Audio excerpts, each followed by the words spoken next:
25 लाखाच्या गुटख्यासह 3 आरोपींना अटकेत. अप्पर पोलीस अधीक्षक डॉक्टर लोढा यांच्या विशेष पथकाने केली कारवाई. अप्पर पोलीस अधीक्षक यांच्या पथकाने धडक कारवाई करत 25 लाख रुपयांचा गुटखा जप्त करत 3 जणांना गजाआड केले आहे.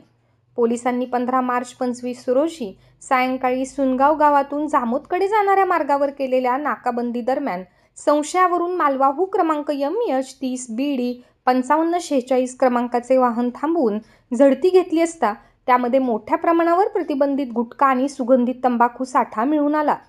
एकूण 25,42,250 रुपयांचा गुटखा आणि 9 लाख रुपयांचे वाहन असा एकूण 34,42,250 रुपयांचा मुद्देमाल पोलिसांनी जप्त केला आहे.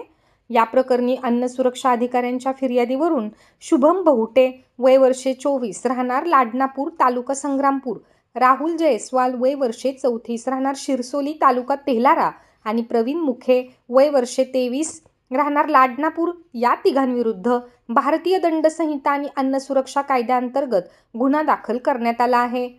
ही कारवाई अप्पर पोलीस अधीक्षक डॉक्टर सैनिक लोढा यांच्या विशेष पथकाने केली असून पुढील तपास जळगाव जामोद पोलीस करीत आहेत.